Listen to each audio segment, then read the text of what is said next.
Salut mes frères et sœurs, je vais vous dire une chose très importante que vous devez savoir dans votre vie. L'eau sale n'a jamais empêché les plantes de pousser. Je dis encore, l'eau sale n'a jamais empêché les plantes de pousser. Je voudrais dire à quelqu'un que quel que soit l'entourage que toi tu vis avec, il peut se compléter contre toi et cela ne peut pas empêcher le destin de Dieu dans votre vie. Quand je parle de l'eau sale, je parle des personnes de mauvais cœur. Et vous devez savoir une chose, que les beaux visages sont nombreux. Les beaux visages sont nombreux, mais les belles âmes sont rares. Il y a beaucoup de gens qui ont de belles figures en les voyant, mais en réalité, ils n'ont pas de belles âmes. Et vous devez comprendre une chose, que dans la vie, tout le monde ne peut jamais être ton ami.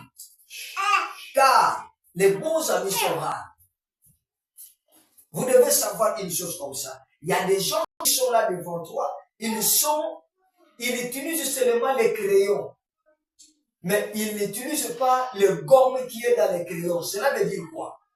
Les crayons peuvent faire l'erreur. Vous pouvez écrire mal. Mais ils n'ont pas besoin d'utiliser le gomme pour effacer les mal. Mais ils prennent seulement les erreurs et ils les condamnent. Mais écoutez-moi, devant ces gens-là, il ne faut pas dormir. Or, on ne réveille pas quelqu'un qui ne dort pas. C'est-à-dire celui qui se sent dans un milieu que il y a de l'eau sale, il ne peut pas dormir, il doit être toujours réveillé. C'est le cas de Joseph. Joseph a été devant ses frères qui étaient de l'eau sale. Mais Joseph, comme le rejeton d'un arbre. Et la Bible dit, ils ont cherché à compléter contre Joseph, mais malgré ça, Joseph était toujours vainqueur. Je prophétise dans ta vie, malgré l'eau est sale, malgré les âmes des personnes sont autour de toi, sont des âmes affectées, mais que le Seigneur te garde, il te donne de grandes choses et il soit avec toi. Ayez confiance, on ne réveille pas celui qui est réveillé.